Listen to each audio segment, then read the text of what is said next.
Hello and welcome back to the Ref-Horrendumb. I am your host, Big John, brought to you by FinFlamSports.com. Coming at you with another episode of Real Talk. Today we're breaking down LeBron James finally leaving the Lakers after 8 seasons of turning that franchise into his personal soap opera. We all know it. The guy informs them he's playing elsewhere in his 24th season. And right on cue, the spin machine fires up. Rich Paul's out there defending the legacy stuff, and there are claims that the Lakers had this split plan since they got Luka Dončić. But I think we all kind of knew that. Let me be clear from the jump. I've never been a LeBron guy, and this whole situation just proves why. Nothing but endless drama, constant narrative control, and acting like the league should stop and bow every time he makes a move. We're cutting through the nonsense today. Let's start. First up, the never-ending legacy talks that LeBron's camp loves to push. Rich Paul jumps on a podcast responding to the idea that LeBron's moves, including bouncing from the Lakers, are all about trying to top Michael Jordan. At 41, turning 42, we're still doing this? Come on. LeBron's had an incredible career on paper, but the way his people keep framing every decision as some master plan for all-time greatness is tired. It gets old. Jordan played deep into his career too, but you didn't see the level of I'm chasing history theater every single year.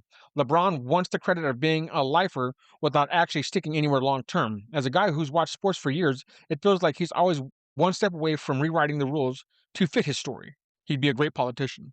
Paul's out here acting like we should just let LeBron do whatever and call it happiness or family first. Nah, this is the same guy who's built his brand on super teams and has calculated exits. He is the New York Yankees, but with a losing record. Think about it like this. Other legends get judged by their loyalty and consistency. Brett Favre, George Brett, Cal Ripken, Kobe Bryant. LeBron gets a pass and a highlight reel. It's exhausting. And at this point in his career, the MJ comparison just highlights how hard his camp works to keep the conversation alive, instead of letting his play do the talking. You never heard Michael Jordan ever say he was the greatest of ever. His peers were supposed to say that about him, not him saying that about himself. There's a difference. That legacy padding is one thing. The Lakers side of this exit is where it gets even more ridiculous. Now, we've got reports and voices like Rick Bucher saying that the Lakers were done with LeBron ever since they landed Luka. And that goes to what Paul said earlier. They had this plan, and the story got framed as LeBron told us he's leaving, so it looks clean and respectful. Funny how that works, right? Let's call it what it is. The Lakers were smart to move on. They've got a younger superstar in Luka and need to build a real window, not keep dragging around an aging LeBron circus that turns every season into drama.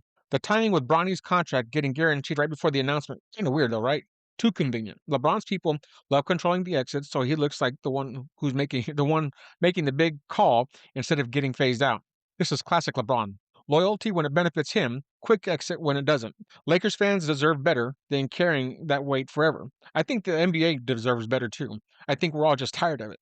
We appreciate LeBron's greatness, and he is great. And this is coming from the biggest LeBron hater that you might ever hear from. But he is great. But it gets tired, and it got tired 10 years ago. The rebuild around Luka and the pieces like Kessler makes way more sense than pretending LeBron at this age is still the answer. The spin that he's doing the Lakers a favor by leaving is exactly the kind of narrative control that rubs me the wrong way. Teams rebuild, stars get moved on from. But somehow, with LeBron, it's always this grand self-written story. So with all that said, where does the king go next? And does it even matter at this point? What's next for LeBron? What's the big picture? LeBron's got options. Cavs for the nostalgia tour, Warriors to try the Curry pairing, Heat reunion, or wherever else will take him on a short deal. Maybe a vet minimum or mid-level chase that fifth ring he acts entitled to.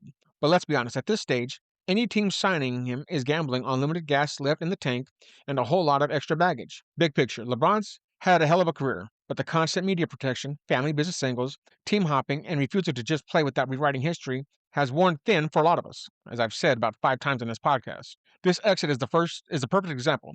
Lots of noise, plenty of spin, another chapter where he positions himself as the hero or the victim, depending on the day.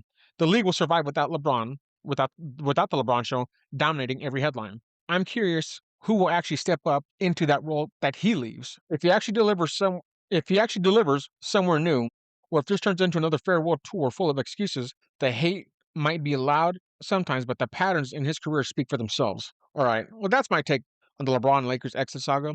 Legacy padding, convenient framing, and another dramatic chapter from the guy who never misses a chance to make it about him. What do you all think? Is it finally time for the league to move on? Or am I missing something? Hit the comments, slide into the DMs on X, and let me know. Subscribe, rate the show, and tell your crew about the Ref-Horrendumb. This is Big John from FinFlam Sports. Keeping it real on the refs, the ridiculous, and everything in between. Peace.